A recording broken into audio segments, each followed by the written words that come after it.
Salir del engaño, 200 años, nada que celebrar. Es un libro que compila 29 voces que a través de la poesía y del ensayo realizan reflexiones sobre los 200 años de la llamada independencia de Guatemala. Un esfuerzo de Paruts Editorial. De esta novedad literaria extraemos uno de los ensayos. Para obtener el libro puede leer la descripción de este audio. Decenas y centenas. El éxtasis de una celebración excluyente. Gabriela Grijalva Menéndez. Hace unos años, cuando vivía en Puebla, México, me encontré de un día para otro con que en el parque había un reloj grande que llevaba un cómputo de horas, minutos y segundos en cuenta regresiva.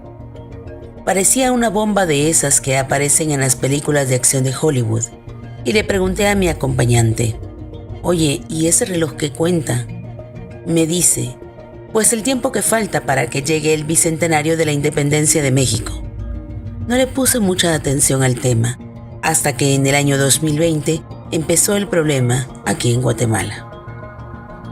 El año pasado empezaron las voces supuestamente disonantes que gritaban: «Tenemos que hacer actividades sobre el bicentenario para informar a la población sobre el tema y que no caigan en las celebraciones de oda a la independencia». Debo decir que trabajo en la Escuela de Historia de la Universidad Pública de mi país. Otros decían: «Ya viene el bicentenario», con júbilo en sus ojos. Me di cuenta, o tal vez solamente estaba en la negación, de que el bicentenario venía con paso fuerte, por lo menos en el mundo académico en donde me muevo.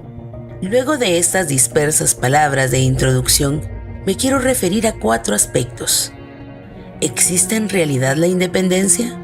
¿Cuál es la importancia e impacto de las festividades de independencia en la subjetividad de las personas? ¿Por qué las celebraciones patrias de la nación inventada son más importantes cuando se cumplen decenas y centenas en el calendario?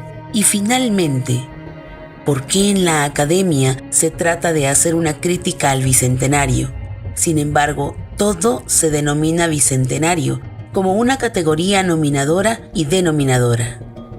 En el sentido estricto de la palabra independencia, aplicado a los procesos que ocurrieron en Centroamérica, podríamos afirmar que el suceso de separación de la corona española que ocurrió fue en pro de los intereses de los criollos, es decir, poderes locales fortalecidos, quienes necesitaban separarse de las leyes y pagos de tributos que le eran ajenos. Así podemos decir que ocurrió una independencia para esos grupos de poder. Ahora bien, para todas las demás personas, en su mayoría indígenas, cambió únicamente la legislación de su yugo, de su explotación.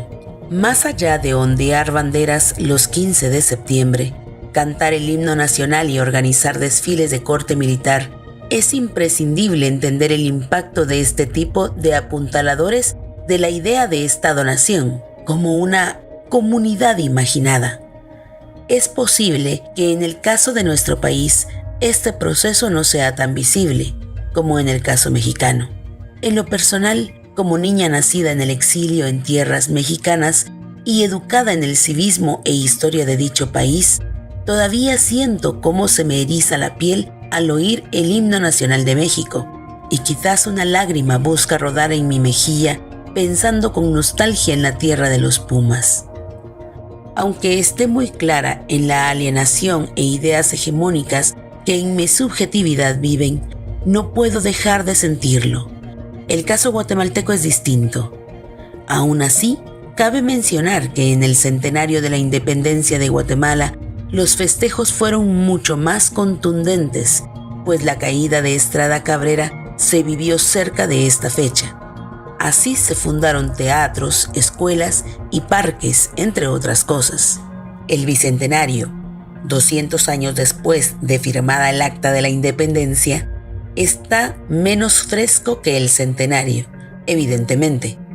Ningún cambio importante ni acontecimiento que impacte estructuralmente al país está ocurriendo, y además la pandemia de COVID, las tormentas Lota y Eta La pobreza, la desnutrición y la cooptación de entes de justicia que se presentan como descarada producción no han permitido a la población pensar mucho menos en el bicentenario de una independencia que no se siente.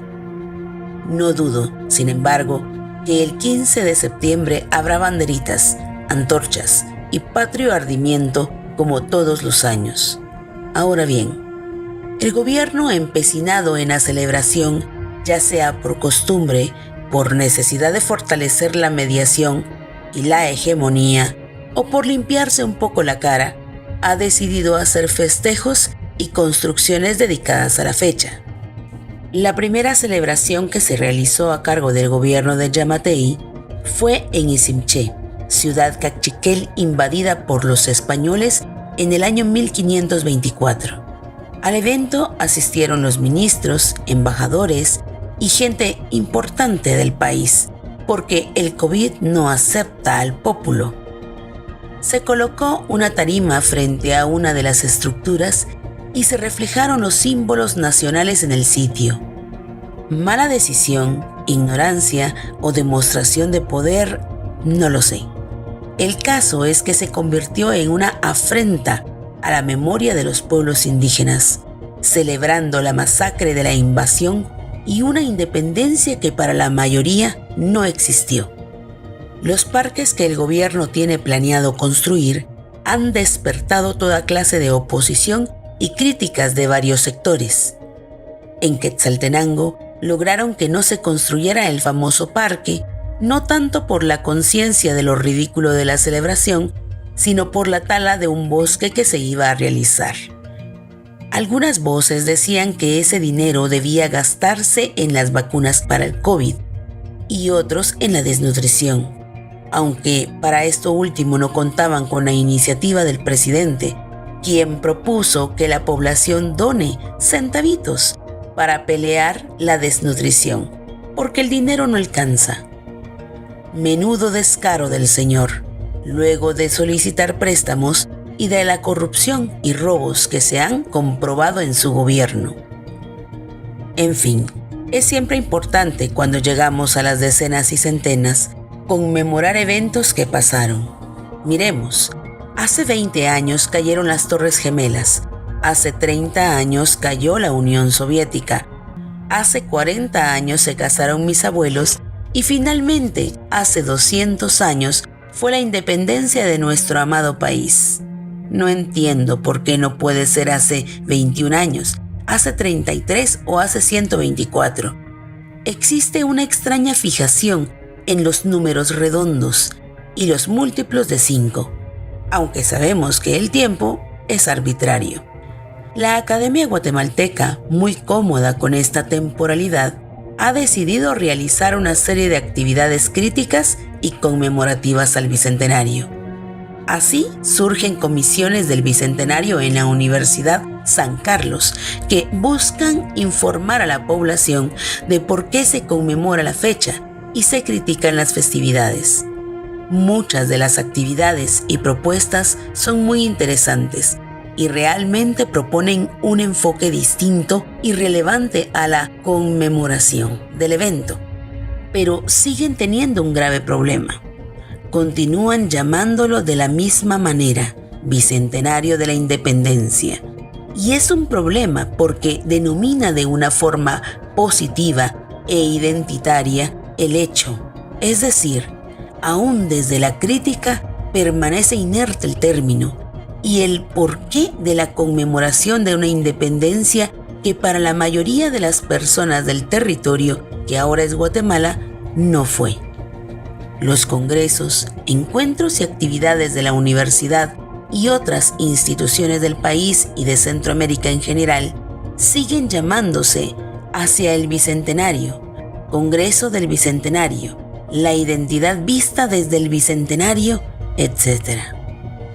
Y en esa sombrilla cabe todo, desde movimientos sociales recientes hasta influencias comunistas y batallas anticomunistas, por mencionar algunas temáticas. Nombrar algo y creer que por decirlo desaparece de la subjetividad y de la mente de las personas es un error grande, sobre todo si lo seguimos llamando de la misma manera. En conclusión, entre el hambre